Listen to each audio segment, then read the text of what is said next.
لوگ تم سے چاند کی گھٹتی بڑھتی صورتوں کے متعلق پوچھتے ہیں، کہو یہ لوگوں کے لیے تاریخوں کی تعیین کی اور حج کی علامتیں ہیں۔ نیز ان سے کہو یہ کوئی نیکی کا کام نہیں ہے کہ تم اپنے گھروں میں پیچھے کی طرف سے داخل ہوتے ہو۔ نیکی تو اصل میں یہ ہے کہ آدمی اللہ کی ناراضی سے بچے، لہذا تم اپنے گھروں میں دروازے ہی سے آیا کرو، البتہ اللہ سے ڈرتے رہو، شاید کہ تمہیں فلاح نصیب ہو جائے۔ یہ لوگوں کے لیے تاریخوں کی تعیین کی اور حج کی علامتیں ہیں۔ چاند کا گھٹنا بڑھنا ایک ایسا منظر ہے جس نے ہر زمانے میں انسان کی توجہ کو اپنی طرف کھینچا ہے، اور اس کے متعلق طرح طرح کے اوہام و تخیلات اور رسوم دنیا کی قوموں میں رائج رہے ہیں اور اب تک رائج ہیں۔ اہل عرب میں بھی اس قسم کے اوہام موجود تھے۔ چاند سے اچھے یا برے شگون لینا، بعض تاریخوں کو سعد اور بعض کو نحس سمجھنا، کسی تاریخ کو سفر کے لیے اور کسی کو ابتدائے کار کے لیے اور کسی کو شادی بیاہ کے لیے منحوس یا مسعود خیال کرنا، اور یہ سمجھنا کہ چاند کے طلوع و غروب اور اس کی کمی و بیشی اور اس کی حرکت اور اس کے گہن کا کوئی اثر انسانی قسمتوں پر پڑتا ہے، یہ سب باتیں دوسری جاہل قوموں کی طرح اہل عرب میں بھی پائی جاتی تھیں، اور اس سلسلے میں مختلف توہم پرستانہ رسمیں ان میں رائج تھیں۔ انہی چیزوں کی حقیقت نبی صلی اللہ علیہ وسلم سے دریافت کی گئی۔ جواب میں اللہ تعالیٰ نے بتایا کہ یہ گھٹتا بڑھتا چاند تمہارے لیے اس کے سوا کچھ نہیں کہ ایک قدرتی جنتری ہے جو آسمان پر نمودار ہو کر دنیا بھر کے لوگوں کو بیک وقت ان کی تاریخوں کا حساب بتاتی رہتی ہے۔ حج کا ذکر خاص طور پر اس لیے فرمایا کہ عرب کی مذہبی، تمدنی اور معاشی زندگی میں اس کی اہمیت سب سے بڑھ کر تھی۔ سال کے 4 مہینے حج اور عمرے سے وابستہ تھے۔ ان مہینوں میں لڑائیاں بند رہتی، راستے محفوظ ہوتے اور امن کی وجہ سے کاروبار فروغ پاتے تھے۔ لہذا تم اپنے گھروں میں دروازے ہی سے آیا کرو، البتہ اللہ سے ڈرتے رہو، شاید کہ تمہیں فلاح نصیب ہو جائے۔ من جملہ ان توہم پرستانہ رسموں کے جو عرب میں رائج تھیں، ایک یہ بھی تھی کہ جب حج کے لیے احرام باندھ لیتے تو اپنے گھروں میں دروازے سے داخل نہ ہوتے تھے، بلکہ پیچھے سے دیوار کود کر یا دیوار میں کھڑکی سی بنا کر داخل ہوتے تھے۔ نیز سفر سے واپس آ کر بھی گھروں میں پیچھے سے داخل ہوا کرتے تھے۔ اس آیت میں نہ صرف اس رسم کی تردید کی گئی ہے بلکہ تمام اوہام پر یہ کہہ کر ضرب لگائی گئی ہے کہ نیکی دراصل اللہ سے ڈرنے اور اس کے احکام کی خلاف ورزی سے بچنے کا نام ہے۔ ان بے معنی رسموں کو نیکی سے کوئی واسطہ نہیں جو محض باپ دادا کی اندھی تقلید میں برتی جا رہی ہیں اور جن کا انسان کی سعادت و شقاوت سے کوئی تعلق نہیں ہے۔ اور تم اللہ کی راہ میں ان لوگوں سے لڑو جو تم سے لڑتے ہیں، مگر زیادتی نہ کرو کہ اللہ زیادتی کرنے والوں کو پسند نہیں کرتا۔ اور تم اللہ کی راہ میں ان لوگوں سے لڑو جو تم سے لڑتے ہیں، یعنی جو لوگ خدا کے کام میں تمہارا راستہ روکتے ہیں اور اس بنا پر تمہارے دشمن بن گئے ہیں کہ تم خدا کی ہدایت کے مطابق نظام زندگی کی اصلاح کرنا چاہتے ہو اور اس اصلاحی کام کی مزاحمت میں جبر و ظلم کی طاقتیں استعمال کر رہے ہیں، ان سے جنگ کرو۔ اس سے پہلے جب تک مسلمان کمزور اور منتشر تھے، ان کو صرف تبلیغ کا حکم تھا اور مخالفین کے ظلم و ستم پر صبر کرنے کی ہدایت کی جاتی تھی۔ اب مدینے میں ان کی چھوٹی سی شہری ریاست بن جانے کے بعد پہلی مرتبہ حکم دیا جا رہا ہے کہ جو لوگ اس دعوت اصلاح کی راہ میں مسلح مزاحمت کرتے ہیں ان کو تلوار کا جواب تلوار سے دو۔ اس کے بعد ہی جنگ بدر پیش آئی اور لڑائیوں کا سلسلہ شروع ہو گیا۔ مگر زیادتی نہ کرو کہ اللہ زیادتی کرنے والوں کو پسند نہیں کرتا۔ یعنی تمہاری جنگ نہ تو اپنی مادی اغراض کے لیے ہو، نہ ان لوگوں پر ہاتھ اٹھاؤ جو دین حق کی راہ میں مزاحمت نہیں کرتے، اور نہ لڑائی میں جاہلیت کے طریقے استعمال کرو۔ عورتوں اور بچوں اور بوڑھوں اور زخمیوں پر دست درازی کرنا، دشمن کے مقتولوں کا مسئلہ کرنا، کھیتوں اور مویشیوں کو خامخواہ برباد کرنا اور دوسرے تمام وحشیانہ اور ظالمانہ افعال حد سے گزرنے کی تعریف میں آتے ہیں، اور حدیث میں ان سب کی ممانعت وارد ہے۔ آیت کا منشا یہ ہے کہ قوت کا استعمال وہی کیا جائے جہاں وہ ناگزیر ہو اور اسی حد تک کیا جائے جتنی اس کی ضرورت ہو۔ ان سے لڑو جہاں بھی تمہارا ان سے مقابلہ پیش آئے، اور انہیں نکالو جہاں سے انہوں نے تم کو نکالا ہے، اس لیے کہ قتل اگرچہ برا ہے مگر فتنہ اس سے بھی زیادہ برا ہے۔ اور مسجد حرام کے قریب جب تک وہ تم سے نہ لڑیں تم بھی نہ لڑو، مگر جب وہ وہاں لڑنے سے نہ چوکیں تو تم بھی بے تکلف انہیں مارو، کہ ایسے کافروں کی یہی سزا ہے۔ اس لیے کہ قتل اگرچہ برا ہے مگر فتنہ اس سے بھی زیادہ برا ہے۔ یہاں فتنے کا لفظ اسی معنی میں استعمال ہوا ہے جس میں انگریزی کا لفظ پرسیکیوشن استعمال ہوتا ہے۔ یعنی کسی گروہ یا کسی شخص کو محض اس بنا پر ظلم و ستم کا نشانہ بنانا کہ اس نے رائج الوقت خیالات و نظریات کی جگہ کچھ دوسرے خیالات و نظریات کو حق پا کر قبول کر لیا ہے، اور وہ تنقید و تبلیغ کے ذریعے سے سوسائٹی کے موجود الوقت نظام میں اصلاح کی کوشش کرتا ہے۔ آیت کا منشا یہ ہے کہ بلا شبہ انسانی خون بہانا بہت برا فعل ہے، لیکن جب کوئی انسانی گروہ زبردستی اپنا فکری استبداد دوسروں پر مسلط کرے اور لوگوں کو قبول حق سے بجبر روکے اور اصلاح و تغیر کی جائز و معقول کوششوں کا مقابلہ دلائل سے کرنے کے بجائے حیوانی طاقت سے کرنے لگے، تو وہ قتل کی بنسبت زیادہ سخت برائی کا ارتکاب کرتا ہے، اور ایسے گروہ کو بزور شمشیر ہٹا دینا بالکل جائز ہے۔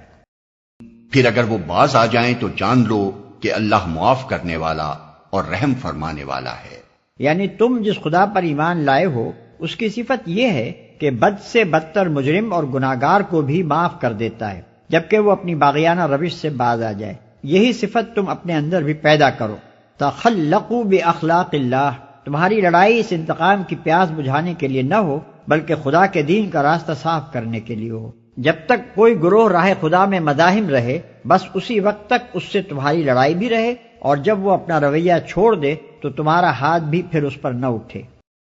تم ان سے لڑتے رہو یہاں تک کہ فتنہ باقی نہ رہے اور دین اللہ کے لیے ہو جائے۔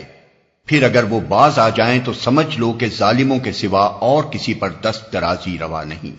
یہاں تک کہ فتنہ باقی نہ رہے اور دین اللہ کے لیے ہو جائے۔ یہاں فتنے کا لفظ اوپر کے معنی سے ذرا مختلف معنی میں استعمال ہوا ہے۔ سیاق و سباق سے صاف ظاہر ہے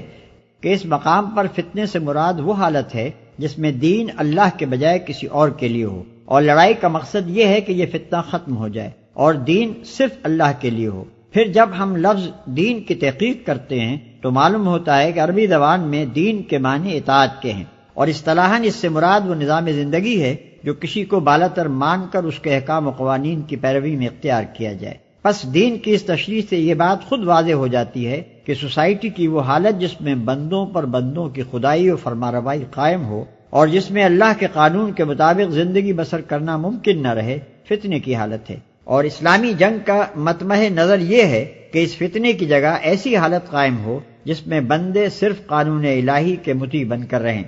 پھر اگر وہ باز آ جائیں تو سمجھ لو کہ ظالموں کے سوا اور کسی پر دست درازی روا نہیں۔ باز آ جانے سے مراد کافروں کا اپنے کفر و شرک سے باز آ جانا نہیں بلکہ فتنے سے باز آ جانا ہے۔ کافر، مشرک، دہریے ہر ایک کو اختیار ہے کہ اپنا جو عقیدہ رکھتا ہے رکھے اور جس کی چاہے عبادت کرے یا کسی کی نہ کرے۔ اس گمراہی سے اس کو نکالنے کے لیے ہم اسے فہمائش اور نصیحت کریں گے مگر اس سے لڑیں گے نہیں، لیکن اسے یہ حق ہرگز نہیں ہے کہ خدا کی زمین پر خدا کے قانون کے بجائے اپنے باطل قوانین جاری کرے اور خدا کے بندوں کو غیر از خدا کسی کا بندہ بنائے۔ اس فتنے کو دفع کرنے کے لیے حسب موقع اور حسب امکان تبلیغ اور شمشیر دونوں سے کام لیا جائے گا، اور مومن اس وقت تک چین سے نہ بیٹھے گا جب تک کفار اپنے اس فتنے سے باز نہ آ جائیں۔ اور یہ جو فرمایا کہ اگر وہ باز آ جائیں تو ظالموں کے سوا کسی پر دست درازی روا نہیں، تو اس سے یہ اشارہ نکلتا ہے کہ جب نظام باطل کی جگہ نظام حق قائم ہو جائے تو عام لوگوں کو تو معاف کر دیا جائے گا، لیکن ایسے لوگوں کو سزا دینے میں اہل حق بالکل حق بجانب ہوں گے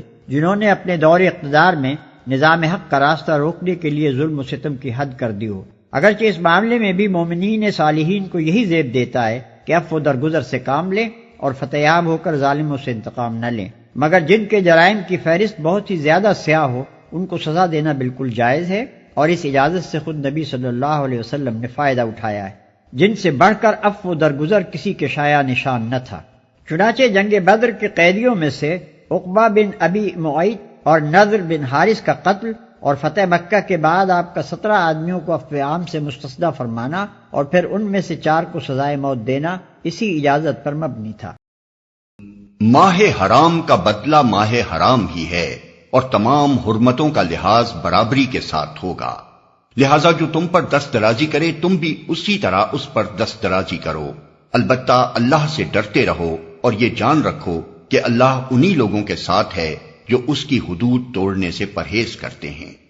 اور تمام حرمتوں کا لحاظ برابری کے ساتھ ہوگا۔ اہل عرب میں حضرت ابراہیم کے وقت سے یہ قاعدہ چلا آ رہا تھا کہ ذی القعدہ، ذی الحجہ اور محرم کے 3 مہینے حج کے لیے مختص تھے، اور رجب کا مہینہ عمرے کے لیے خاص کیا گیا تھا، اور ان 4 مہینوں میں جنگ اور قتل و غارت گری ممنوع تھی تاکہ زائرین کعبہ امن و امان کے ساتھ خدا کے گھر تک جائیں اور اپنے گھروں کو واپس ہو سکیں۔ اس بنا پر ان مہینوں کو حرام مہینے کہا جاتا تھا، یعنی حرمت والے مہینے۔ آیت کا منشا یہ ہے کہ ماہ حرام کی حرمت کا لحاظ کفار کریں تو مسلمان بھی کریں، اور اگر وہ اس حرمت کو نظر انداز کر کے کسی حرام مہینے میں مسلمانوں پر دستدرازی کر گزریں تو پھر مسلمان بھی ماہ حرام میں بدلہ لینے کے بجاز ہیں۔ اس اجازت کی ضرورت خاص طور پر اس وجہ سے پیش آ گئی تھی کہ اہل عرب نے جنگ و جدل اور لوٹ مار کی خاطر نفی کا قاعدہ بنا رکھا تھا، جس کی روح سے وہ اگر کسی سے انتقام لینے کے لیے یا غارت گری کرنے کے لیے جنگ چھیڑنا چاہتے تھے تو کسی حرام مہینے میں اس پر چھاپا مار دیتے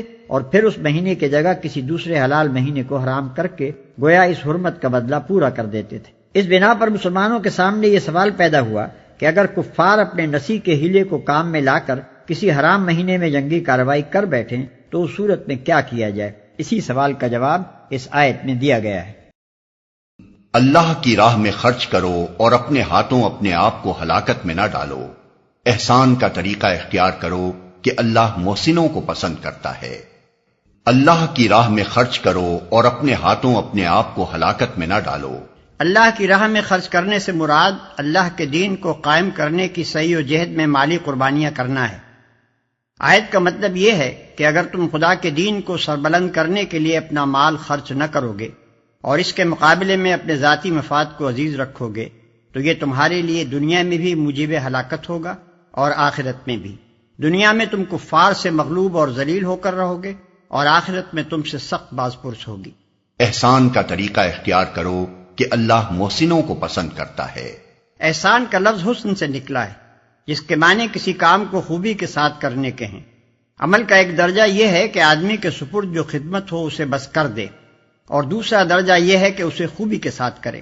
اپنی پوری قابلیت اور اپنے تمام وسائل اس میں صرف کر دے اور دل و جان سے اس کی تکمیل کی کوشش کرے۔ پہلا درجہ محض طاعت کا درجہ ہے، جس کے لیے صرف تقوی اور خوف کافی ہو جاتا ہے، اور دوسرا درجہ احسان کا درجہ ہے، جس کے لیے محبت اور گہرا قلبی لگاؤ درکار ہوتا ہے۔ اللہ کی خوشنودی کے لیے جب حج اور عمرے کی نیت کرو تو اسے پورا کرو، اور اگر کہیں گھر جاؤ تو جو قربانی میسر آئے اللہ کی جناب میں پیش کرو، اور اپنے سر نہ مونڈو جب تک کہ قربانی اپنی جگہ نہ پہنچ جائے۔ مگر جو شخص مریض ہو یا جس کے سر میں کوئی تکلیف ہو اور اس بنا پر اپنا سر منڈوا لے تو اسے چاہیے کہ فدیے کے طور پر روزے رکھے یا صدقہ دے یا قربانی کرے۔ پھر اگر تمہیں امن نصیب ہو جائے اور تم حج سے پہلے مکے پہنچ جاؤ تو جو شخص تم میں سے حج کا زمانہ آنے تک عمرے کا فائدہ اٹھائے وہ حسب مقدور قربانی دے،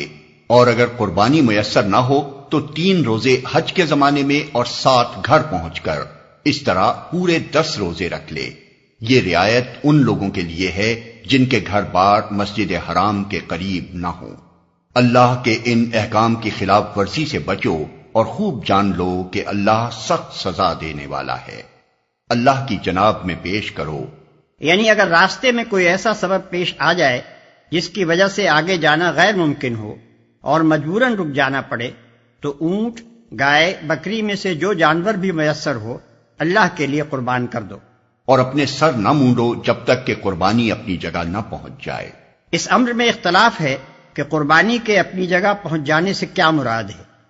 فقہائے حنفیہ کے نزدیک اس سے مراد حرم ہے، یعنی اگر آدمی راستے میں رک جانے پر مجبور ہو تو اپنی قربانی کا جانور یا اس کی قیمت بھیج دے تاکہ اس کی طرف سے حدود حرم میں قربانی کی جائے۔ اور امام مالک اور شافعی رحمہ اللہ کے نزدیک جہاں آدمی گھر گیا ہو وہیں قربانی کر دینا مراد ہے۔